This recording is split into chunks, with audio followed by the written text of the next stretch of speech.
स्वागत है नेटमॉक daily MCQ quiz में। आज का विषय है इंडियन इकोनॉमी। 10 प्रश्न होंगे, हर प्रश्न के बाद 10 सेकंड मिलेंगे।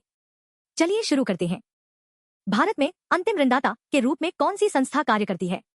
विकल्प ए सेबी, विकल्प बी भारतीय रिजर्व बैंक, विकल्प सी नाबार्ड, विकल्प डी वित्त मंत्रालय।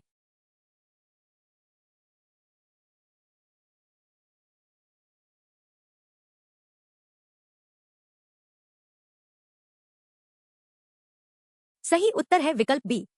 आरबीआई अंतिम ऋणदाता है। जब बैंक तरलता संकट में होते हैं, वे आरबीआई से आपातकालीन ऋण ले सकते हैं। जीडीपी के बारे में, एक जीडीपी देश के भीतर उत्पादन का कुल मूल्य मापता है। 2 बाजार मूल्य पर जीडीपी में अप्रत्यक्ष कर शामिल है।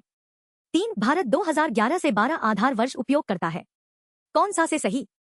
विकल्प ए केवल 1 और 2, विकल्प बी केवल 2 और 3, विकल्प सी केवल 1, विकल्प डी 1, 2 और 3।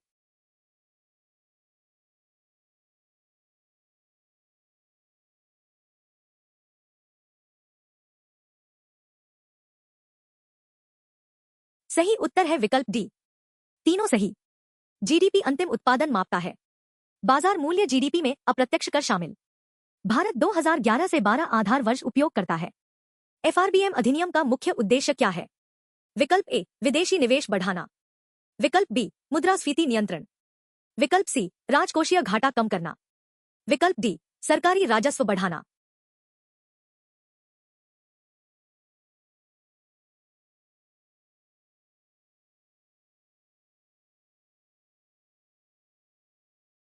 सही उत्तर है विकल्प सी। एफआरबीएम अधिनियम 2003 का उद्देश्य राजकोषीय घाटा कम करना है। एनके सिंह समिति ने जीडीपी के 3% का लक्ष्य रखा। भुगतान संतुलन में चालू खाते का घटक कौन नहीं है? विकल्प ए प्रत्यक्ष विदेशी निवेश, विकल्प बी व्यापारिक व्यापार, विकल्प सी विप्रेषण, विकल्प डी सॉफ्टवेयर सेवा निर्यात।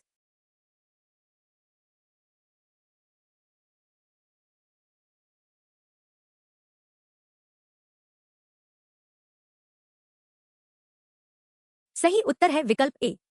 एफडीआई पूंजी खाते का हिस्सा है, चालू खाते का नहीं। चालू खाते में व्यापार, सेवाएं, विप्रेषण शामिल हैं। नाबार्ड एक शिवरामन समिति की सिफारिश पर स्थापित। 2 ग्रामीण ऋण का पुनर्वित्त करता है। 3 मुख्यालय नई दिल्ली में। कौन सा से सही? विकल्प ए केवल 1 और 2, विकल्प बी केवल 2 और 3, विकल्प सी केवल 1, विकल्प डी 1, 2 और 3।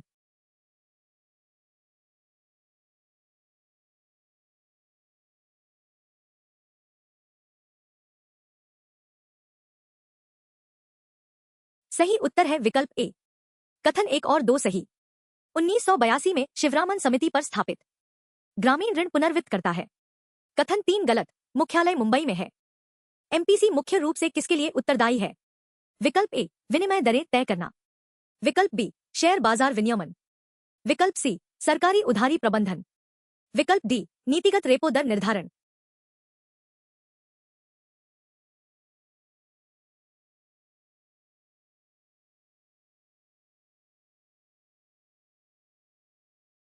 सही उत्तर है विकल्प डी। एमपीसी 4% मुद्रास्फीति लक्ष्य के लिए रेपो दर निर्धारित करती है। 6 सदस्य, आरबीआई से 3, बाहरी 3। बहुमत से निर्णय। वित्त आयोग के अनुसार कौन सा कर केंद्र राज्यों में साझा होता है? विकल्प ए सीमा शुल्क, विकल्प बी जीएसटी क्षतिपूर्ति उपकर, विकल्प सी आयकर, विकल्प डी आयकर पर अधिभार।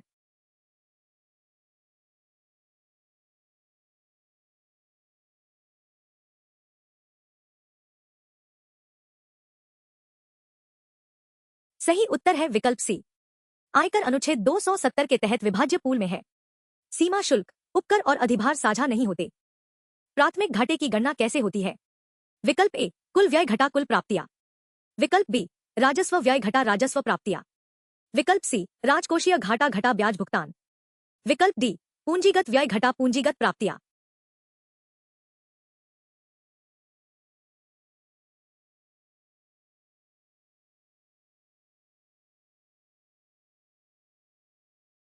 सही उत्तर है विकल्प सी। प्राथमिक घाटा राजकोषीय घाटा ब्याज भुगतान। 0 का अर्थ केवल ब्याज के लिए उधारी। जीएसटी 1/151 संशोधन से लागू। 2 उत्पाद शुल्क, सेवा कर, वैट समाहित। 3 जीएसटी परिषद अध्यक्ष वित्त मंत्री। कौन सा से सही? विकल्प ए केवल 1 और 2, विकल्प बी केवल 2 और 3, विकल्प सी केवल 1, विकल्प डी 1, 2 और 3।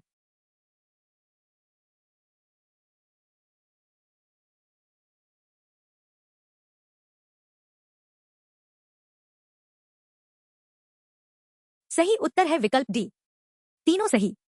जीएसटी 1 जुलाई 2017 से उत्पाद शुल्क, सेवा कर, वैट समाहित अनुच्छेद 279 अ के तहत जीएसटी परिषद।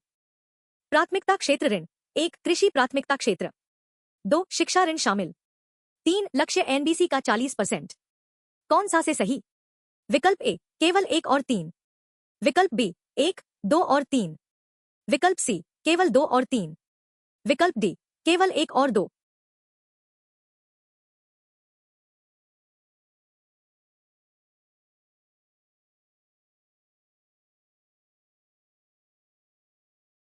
सही उत्तर है विकल्प बी, तीनों सही। प्राथमिकता क्षेत्र कृषि, एमएसएमई, शिक्षा, आवास, शिक्षा ऋण शामिल, लक्ष्य एनडीसी का 40%। उम्मीद है आपने अच्छा स्कोर किया। लाइक, शेयर और सब्सक्राइब करें। exam.netmock.com पर और प्रैक्टिस करें।